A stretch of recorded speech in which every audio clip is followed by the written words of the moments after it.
Next हमारे पास है natural language processing. Definition: process of analyzing and evaluating text from a document or a phrase to get context, meaning and insights। Natural language processing ये technique है, इसके through text को हम analyse कर सकते हैं, एवेल्यूएट कर सकते हैं। किसी डॉक्यूमेंट के अंदर टेक्स्ट लिखा हो या कोई भी फ्रेज़ हो और उस टेक्स्ट से हम उसका कॉन्टेक्स्ट फाइंड कर सकते हैं, उसका मीनिंग फाइंड कर सकते हैं। ये सारे जो हमारे पास प्रोसेसिंग वगैरह है टेक्स्ट के ऊपर, ये नेचुरल लैंग्वेज प्रोसेसिंग के थ्रू होती है। Analyse text with a language service. Language service हमारे पास एज़्योर कॉग्निटिव सर्विस का पार्ट है और ये क्या करती है, एडवांस्ड NLP प्रोसेसिंग करती है टेक्स्ट के ऊपर।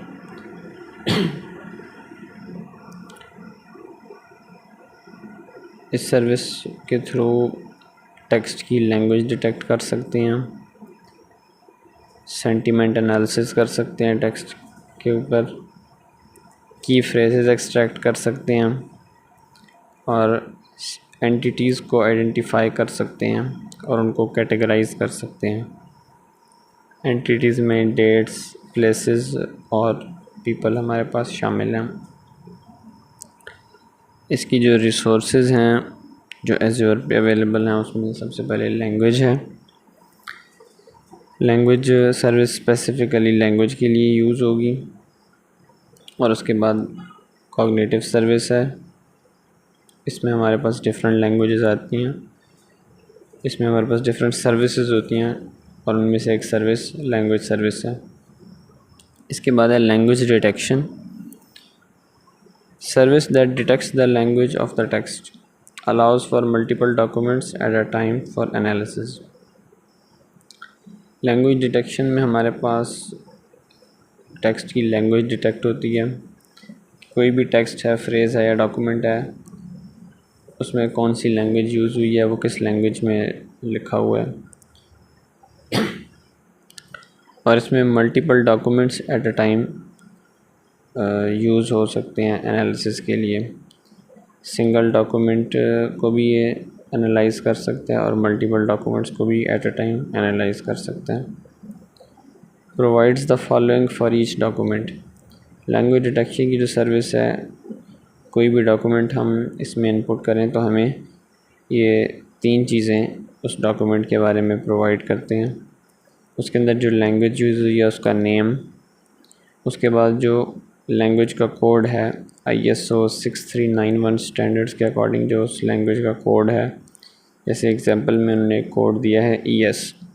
इस तरह हर लैंग्वेज का एक कोड है, तो जो लैंग्वेज होगी उसका नेम हमें वो रिटर्न करेगी लैंग्वेज डिटेक्शन की सर्विस, लैंग्वेज का कोड हमें रिटर्न करेगी और स्कोर ऑफ कॉन्फिडेंस रिटर्न करेगी।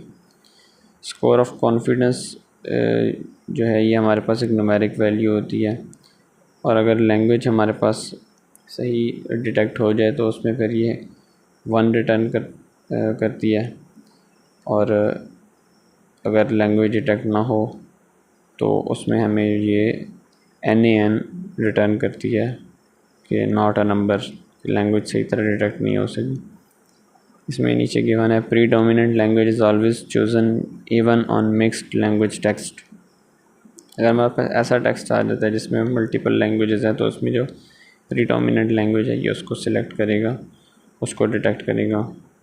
Can provide an unknown value if it can't detect the language with a NaN for score. अगर लैंग्वेज डिटेक्ट नहीं हो सकी तो उसके लिए ये हमें स्कोर की जो वैल्यू है वो NaN रिटर्न करेगा और अननोन वैल्यू रिटर्न करेगा।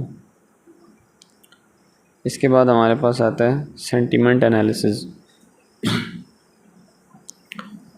सेंटीमेंट एनालिसिस क्या होता है? Ability to provide a positive, neutral और negative sentiment in text. Text का जो सेंटीमेंट है उसको एनालाइज करते हैं, उसको डिटेक्ट करते हैं कि ये पॉजिटिव है, नेगेटिव है या न्यूट्रल है। और ये हमारे पास यूज़फुल है किस लिए? Useful for customer reviews. Customer reviews को हम डिटेक्ट कर सकते हैं कि कस्टमर ने जो रिव्यू दिया है वो पॉजिटिव है, नेगेटिव है या न्यूट्रल है, सेंटिमेंट एनालिसिस के थ्रू। इसके अलावा डिस्कशन फोरम्स में जो डिस्कशन होती है उसको हम डिटेक्ट कर सकते हैं और सोशल मीडिया एनालिसिस कर सकते हैं। सोशल मीडिया के ऊपर आपकी पोस्ट्स हैं या कमेंट्स हैं तो उनको भी हम इसके थ्रू एनालाइज कर सकते हैं कि वो पॉजिटिव हैं, न्यूट्रल हैं या नेगेटिव हैं। Provides a score between 0 and 1 where 1 is positive and 0 is negative। Sentiment analysis में हमारे पास स्कोर रिटर्न होता है 0 और 1 के दरमियान एक वैल्यू।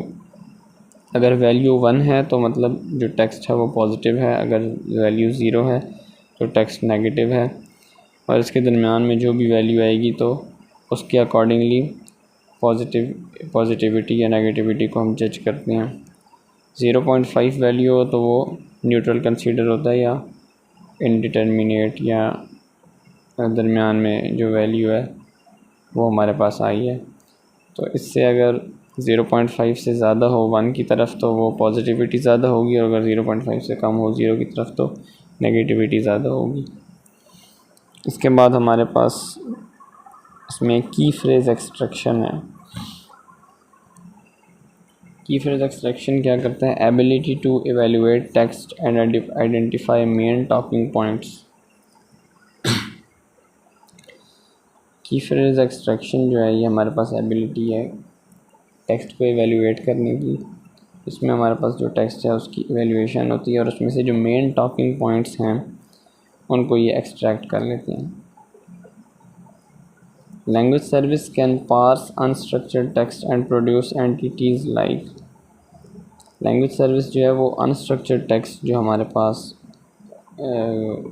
इस फॉर्म में बहुत ज़्यादा टेक्स्ट हमारे पास अगर है अनस्ट्रक्चर्ड फॉर्म में, ऑर्गेनाइज्ड फॉर्म में नहीं है, तो उसको ये पार्सिंग उसकी कर सकता है। पार्सिंग मतलब उसको रीड कर सकता है, उसको एनालाइज कर सकता है और उसमें से एंटिटीज़ को ये एक्सट्रैक्ट कर सकता है।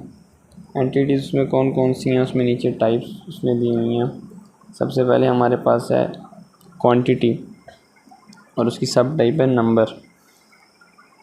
टेक्स्ट के अंदर कहीं भी अगर कोई क्वांटिटी आ रही है, नंबर आ रहा है, जैसे एग्जांपल में उसने 50 दिया है, इस तरह कोई भी नंबर हमारे पास टेक्स्ट में आ रहा हो तो उसको ये एक्सट्रैक्ट कर लेगा। उसके बाद हमारे पास है डेट, टाइम और उसकी सब टाइप है डेट। उसमें एग्जांपल में दिया हुआ अगस्त 3।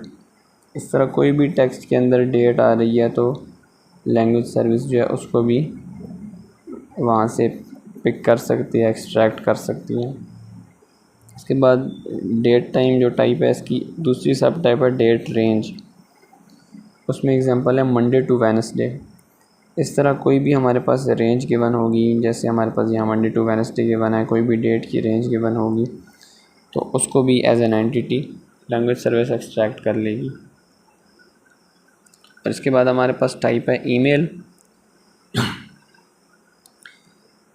ईमेल में एग्जांपल गिवन है ईमेल एड्रेस।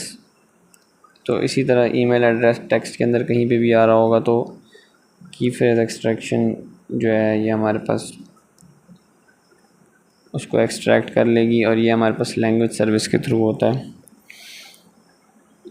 ये सारी जो एंटिटीज़ गिवन है ये डिफरेंट टाइप्स ऑफ एंटिटीज़ हैं जो हम किसी भी टेक्स्ट के अंदर से एक्सट्रैक्ट कर सकते हैं। अनस्ट्रक्चर्ड टेक्स्ट भी हो तो उसके अंदर से भी ये की फ्रेजेस या की पॉइंट्स या एंटिटीज़ हम एक्सट्रैक्ट कर सकते हैं।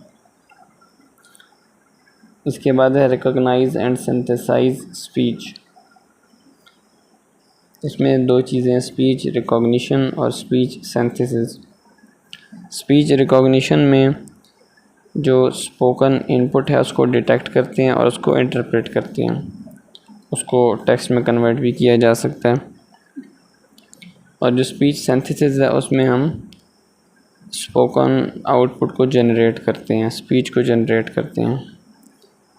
स्पीच रिकॉग्निशन की आगे फर्दर एक्सप्लेनेशन स्पीच रिकॉग्निशन में converts speech into data for processing using multiple models. For example, an acoustic model to convert audio signals into phonemes, a language model to convert phonemes to words or sequence of words.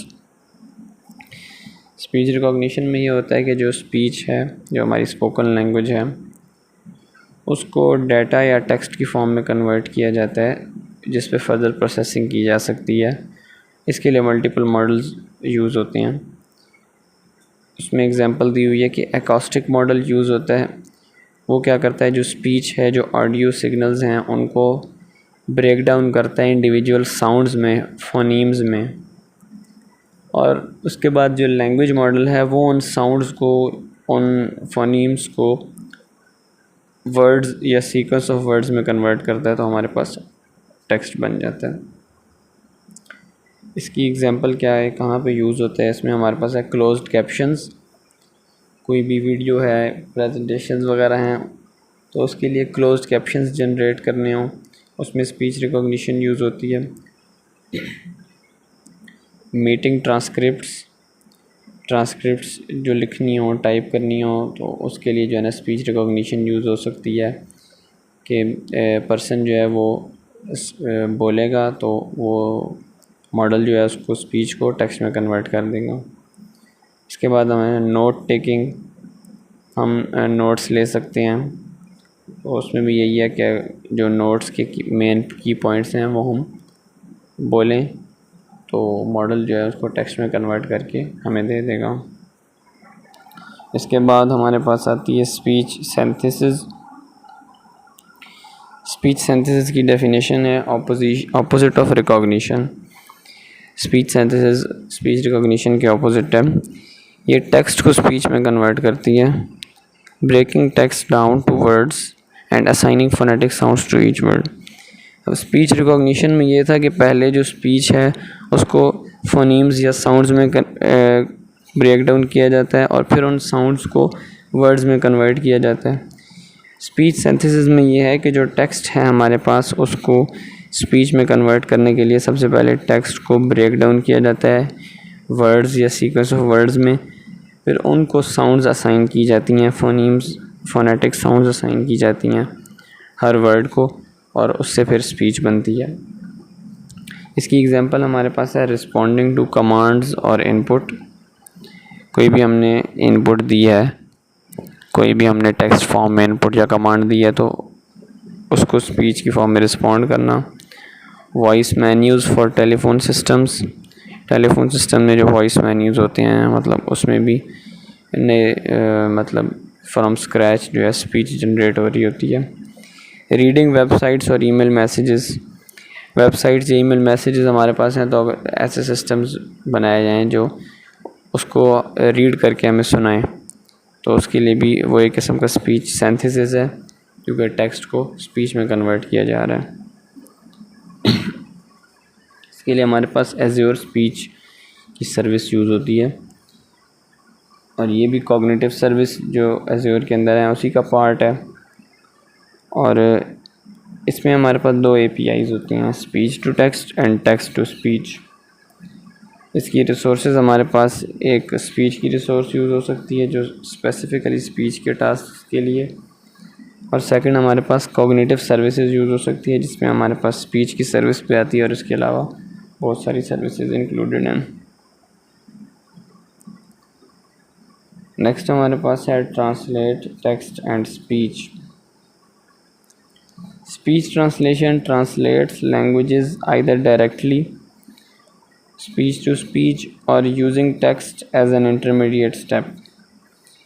Speech translation हमारे पास directly भी हो सकती है कि एक language में speech है तो उसको स्पीच की फॉर्म में ही दूसरी लैंग्वेज में कन्वर्ट कर दिया जाए डायरेक्टली, या फिर ये किया जा सकता है कि स्पीच को पहले टेक्स्ट में कन्वर्ट किया जाए, उसको ट्रांसलेट किया जाए और फिर स्पीच में कन्वर्ट कर दिया जाए.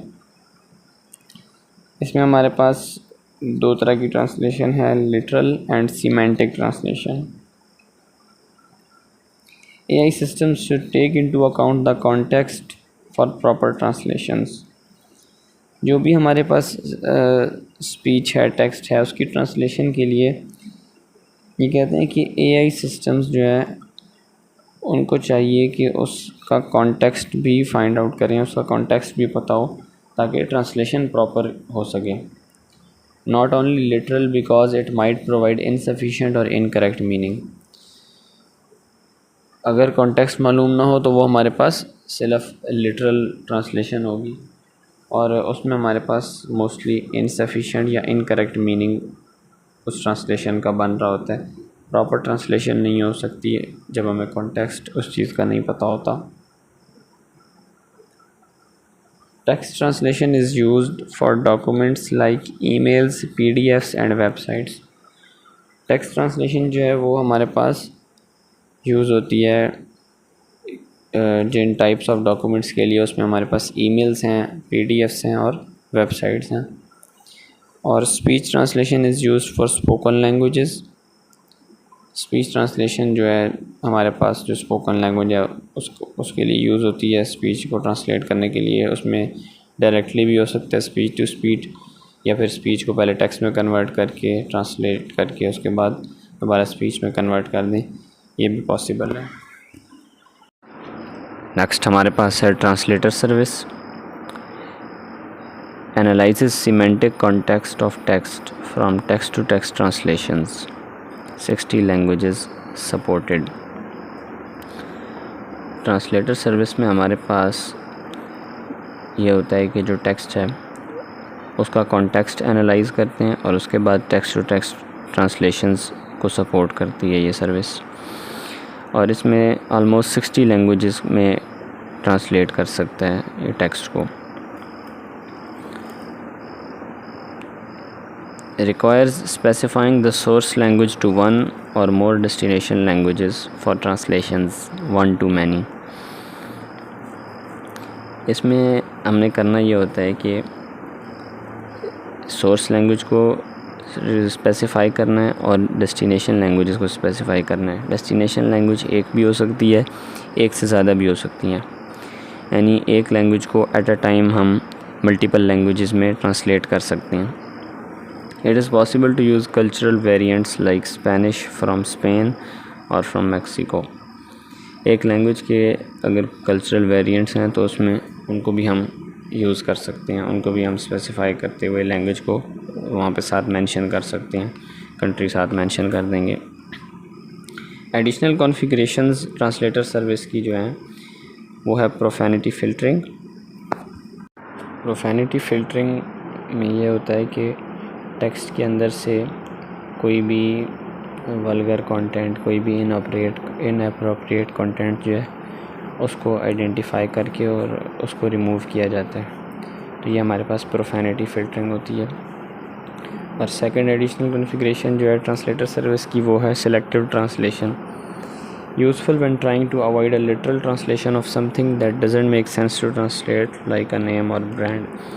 सिलेक्टिव ट्रांसलेशन हमारे पास तब यूज़ होती है जब हमने किसी पर्सन का नेम, किसी जगह का नेम या फिर किसी ब्रांड का नेम हमारे पास टेक्स्ट के अंदर आता है तो उस नेम को हमने एज़ इट इज़ उसी तरह लिखना होता है और उसको ट्रांसलेट करने की ज़रूरत नहीं होती।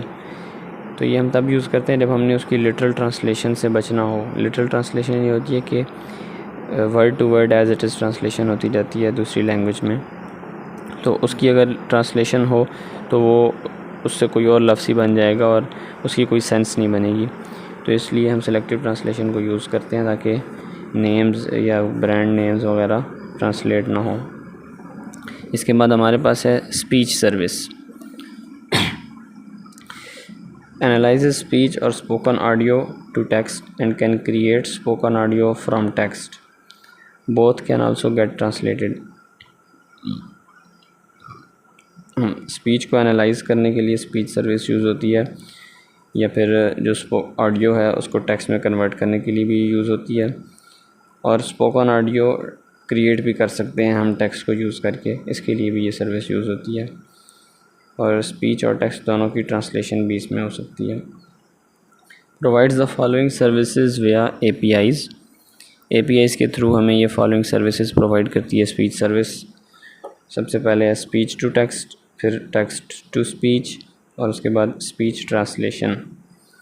ये 3 हमारे पास स्पीच सर्विस के अंदर APIs होती हैं। इसकी एग्जांपल है real time closed captioning of spoken audio via video. कोई भी ऑडियो हम बोल रहे हैं, स्पीच है, तो उसका रियल टाइम पे क्लोज्ड कैप्शनिंग करने के लिए हम स्पीच की सर्विस यूज़ कर सकते हैं, उसके कैप्शंस जनरेट करने के लिए।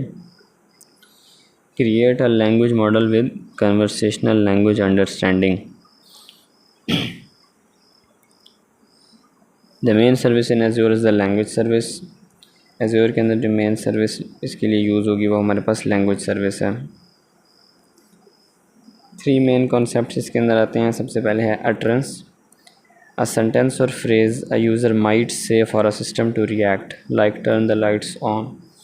अटरेंस हमारे पास कोई भी सेंटेंस, कोई भी फ्रेज़ होती है जो यूज़र सिस्टम को इनपुट देता है। वो कोई भी ऐसी चीज़ हो सकती है जो हम सिस्टम को कमांड दें, जिसकी बेस पे सिस्टम रिस्पॉन्ड करे या कोई एक्शन परफॉर्म करे, या कोई भी स्टेटमेंट जो हम सिस्टम में इनपुट करते हैं, तो वो हमारे पास अटरेंस होती है।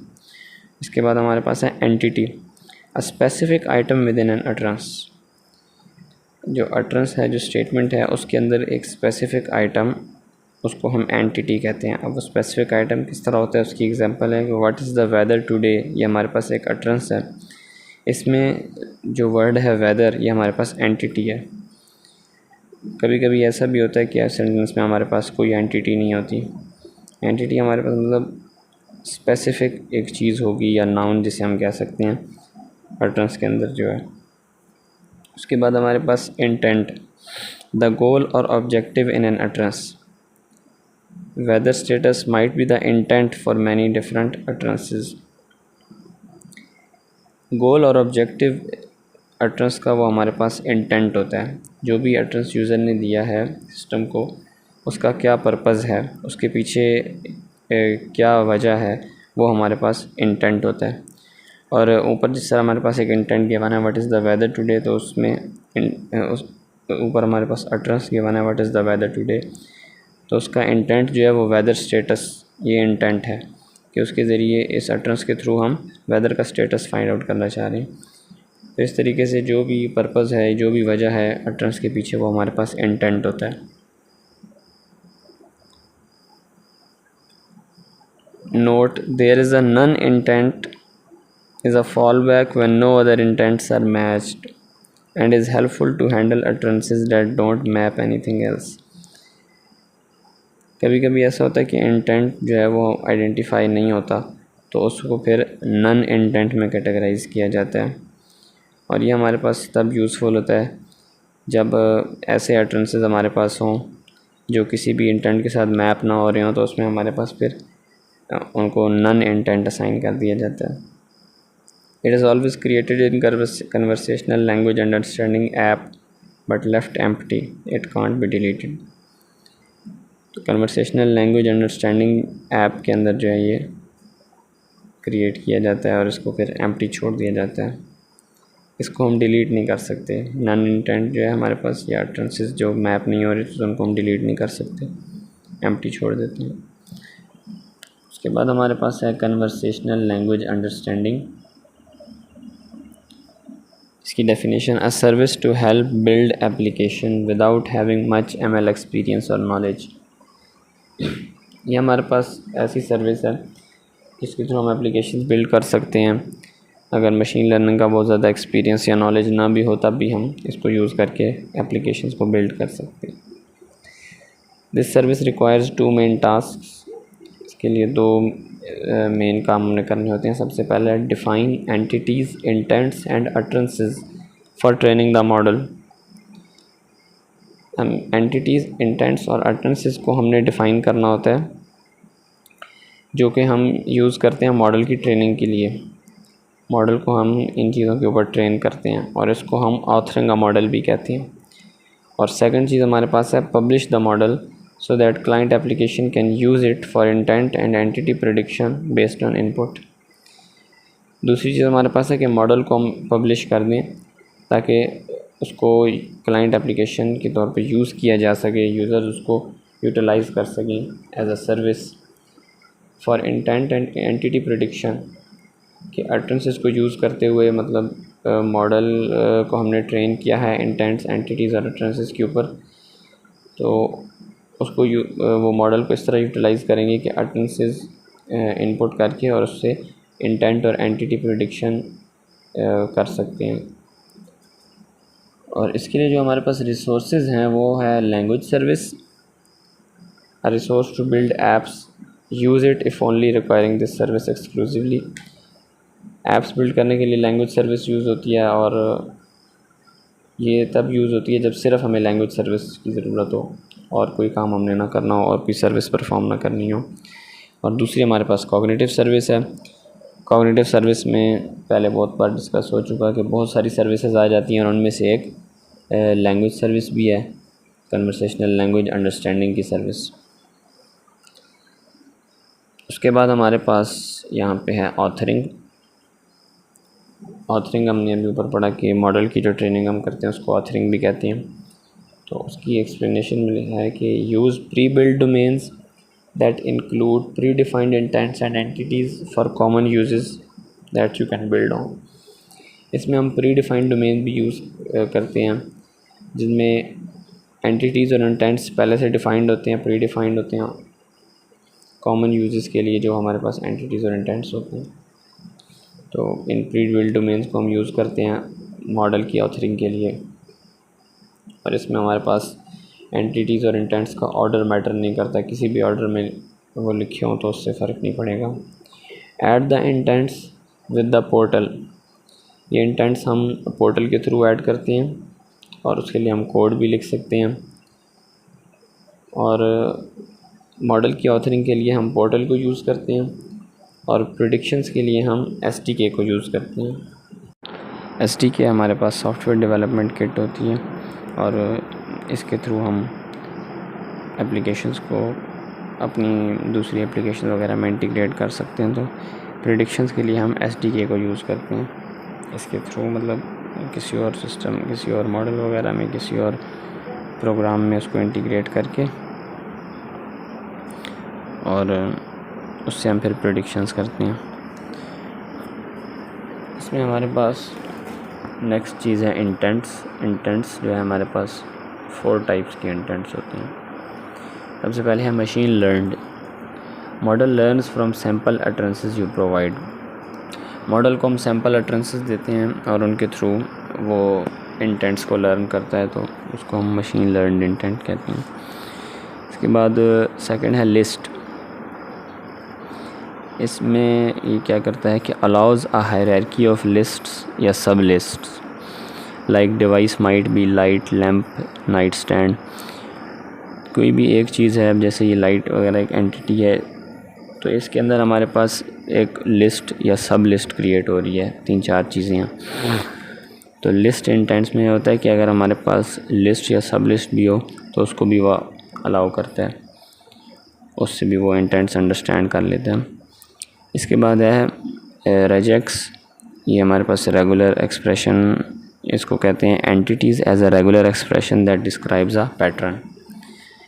इसमें हमारे पास वो एंटिटीज़ होती हैं, एक स्पेसिफिक पैटर्न उनमें होता है रेगुलर एक्सप्रेशन का। ये मतलब इसमें न्यूमेरिक फॉर्म में ये होता है और इसमें हमारे पास ब्रैकेट्स वगैरह भी होते हैं। इसके बाद है pattern dot any. Entities with patterns to solve complex scenarios that are hard to extract from utterances. इसमें हमारे पास वो एंटिटीज़ आती हैं कि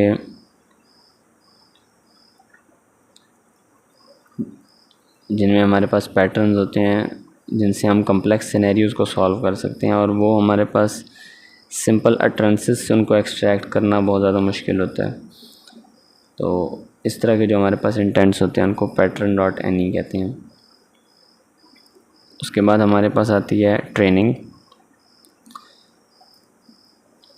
एंटिटीज़ और अटरेंसेस जब हम डिफ़ाइन कर लेते हैं उसके बाद हम सर्विस को यूज़ करते हुए मॉडल को ट्रेन और टेस्ट करते हैं।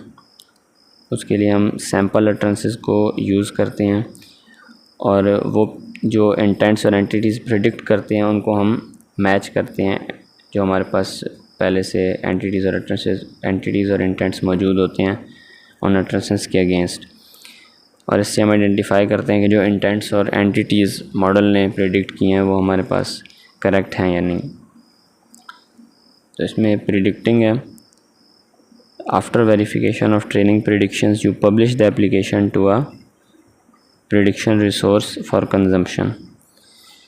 जब हम मॉडल को टेस्ट कर लेते हैं और उसकी वेरिफिकेशन हो जाती है तो उसके बाद हम एप्लीकेशन को प्रिडिक्शन रिसोर्स पे पब्लिश करते हैं ताकि उसको कंज्यूम किया जा सके। Clients can use the prediction to take actions based on predicted intent. जो भी क्लाइंट्स वगैरह हैं वो जो प्रिडिक्टेड इंटेंट है उसकी बेस पे प्रिडिक्शन को यूज़ कर सकते हैं। उसके बाद हमारे पास है build a bot with the language service and Azure bot service. Conversations can happen in different channels including email and text messages. It requires a knowledge base and a bot service to provide an interface. हमारे पास different channels में conversation होती रहती है, emails के through, text messages के through. तो जो हमने यहाँ पे बॉट को क्रिएट करना है तो उसके लिए हमें नॉलेज बेस चाहिए जो हमारे पास जिसमें हमारे पास सारी टेक्स्ट वगैरह या क्वेश्चन आंसर्स या सारा डाटा मौजूद होगा, और एक बॉट सर्विस चाहिए जो हमें एक इंटरफेस प्रोवाइड करेगा जिसके थ्रू यूज़र्स इंटरैक्ट करेंगे।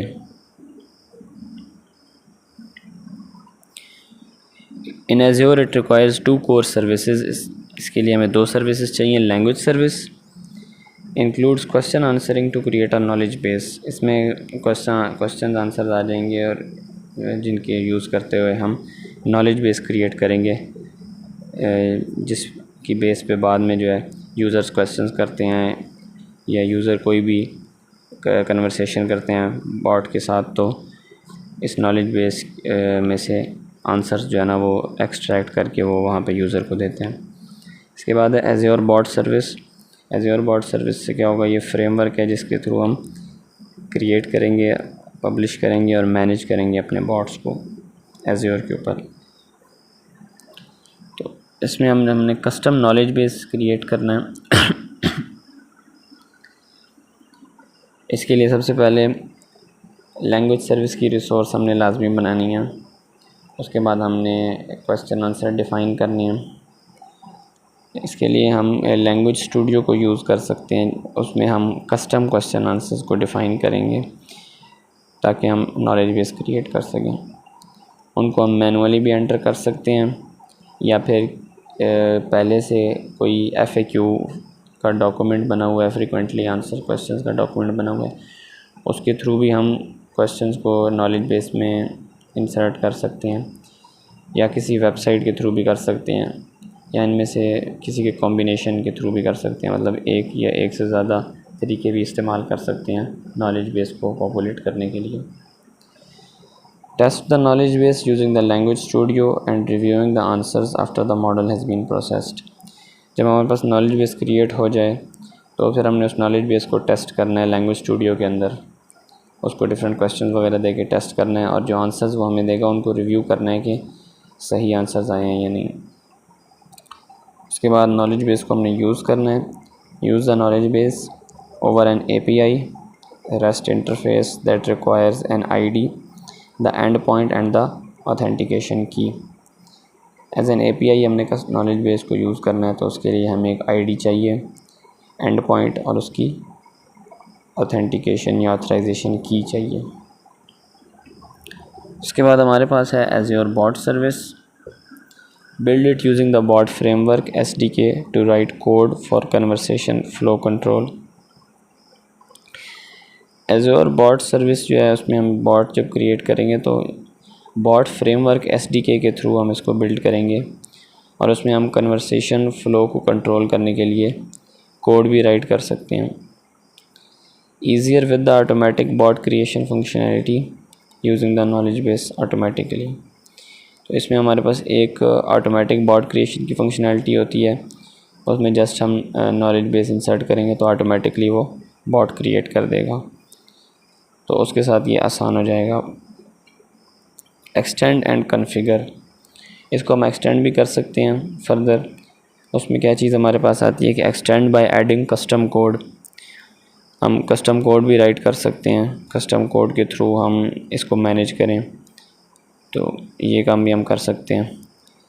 Test the bot in an interactive test, एक इंटरेक्टिव टेस्ट के थ्रू भी हम बॉट को टेस्ट कर सकते हैं। उसमें हम एज अ यूज़र उसके साथ इंटरेक्ट करेंगे, उसको क्वेश्चंस देंगे और वो हमें आंसर्स देगा, तो उसके थ्रू भी हम इसको टेस्ट कर सकते हैं। Configure logging and analytics, logging and analytics में ये है कि हम डिफरेंट टूल्स को यूज़ करते हुए बॉट की परफॉर्मेंस को एनालाइज़ करेंगे।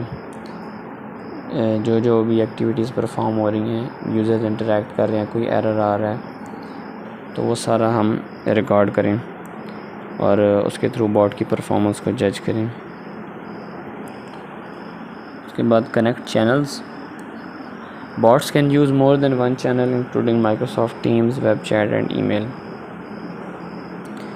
जो भी बॉट होता है तो वो एक से ज़्यादा चैनल्स को भी यूज़ कर सकता है, उसको हम डिफरेंट चैनल्स के साथ लिंक कर सकते हैं, लाइक माइक्रोसॉफ्ट टीम्स के साथ वेब के थ्रू, वेब चैट और ईमेल के अंदर भी हम इसको कनेक्ट कर सकते हैं। देन हमारे पास है explore decision support. Decision support के अंदर हमारे पास एनोमली डिटेक्टर टूल आ रहा है,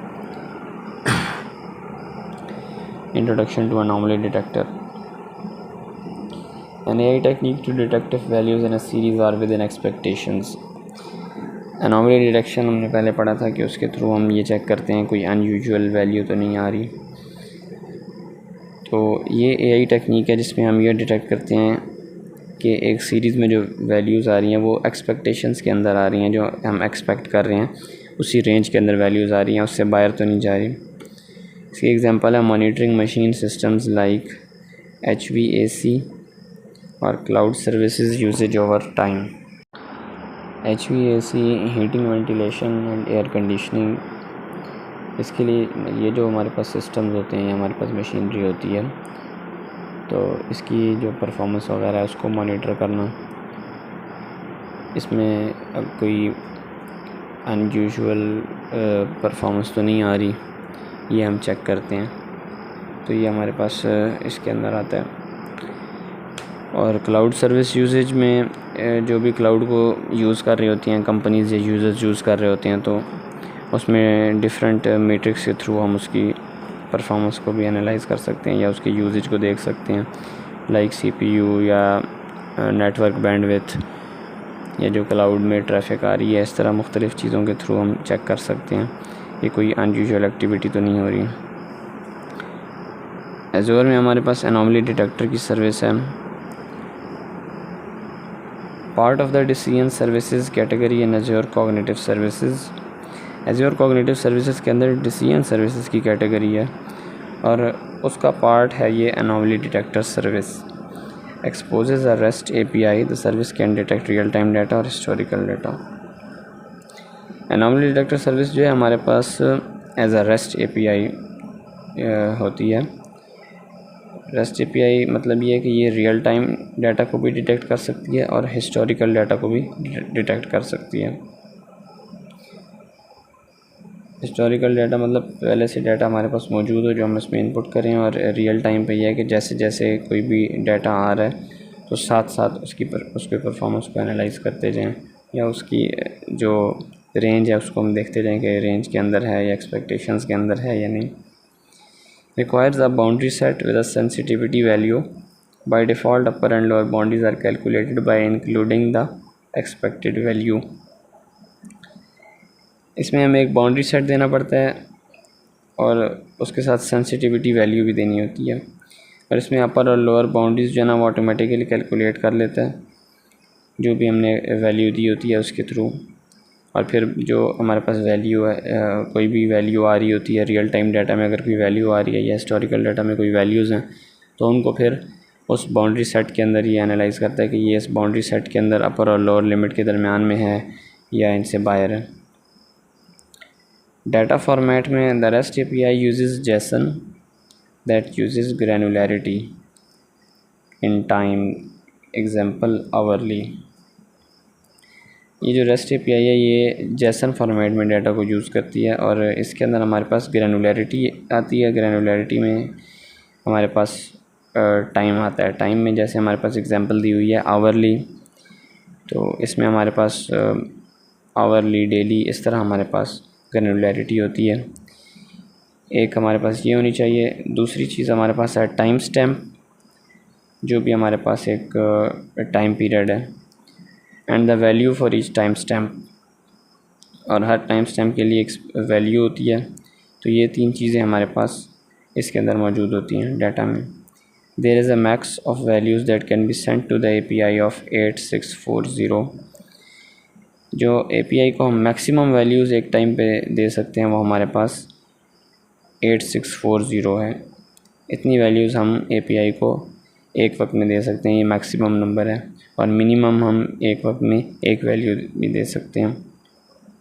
streaming is possible sending a single value at a time. अगर सिंगल वैल्यू भी हो तो स्ट्रीमिंग तब भी पॉसिबल है। Use interpolation to fill in gaps of measurements if there is more than 10% missing.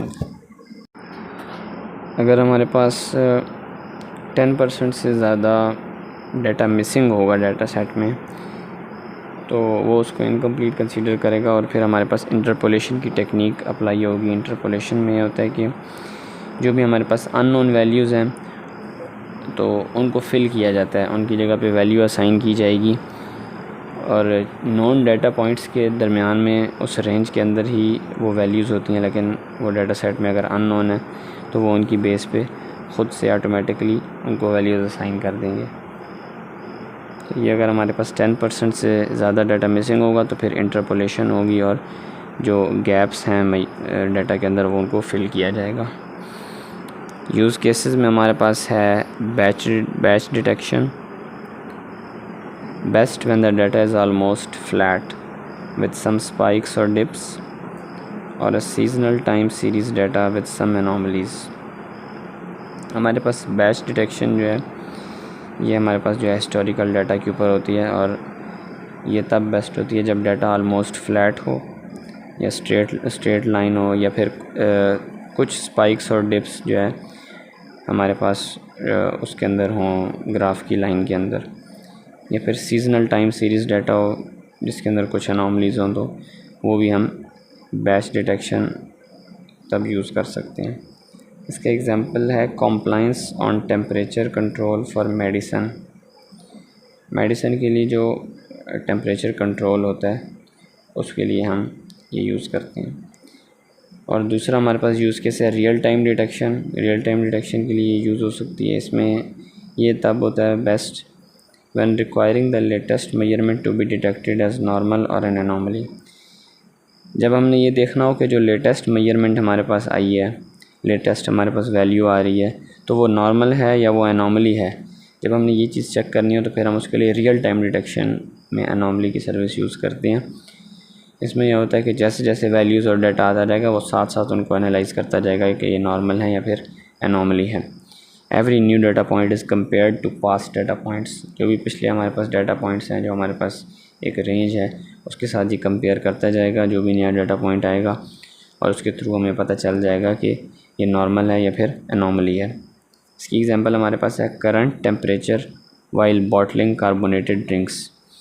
Carbonated drinks को जब हम बॉटल में फ़िल कर रहे हो तो उस टाइम पे जो करंट टेम्परेचर वहाँ पे चाहिए, तो उसको ये साथ साथ एनालाइज़ करेगा कि टेम्परेचर हमारे पास रेंज के अंदर है या फिर कोई अब नॉर्मल टेम्परेचर तो नहीं आ रहा। तो ये वहाँ पे रियल टाइम डिटेक्शन में एनोमली की सर्विस यूज़ होगी।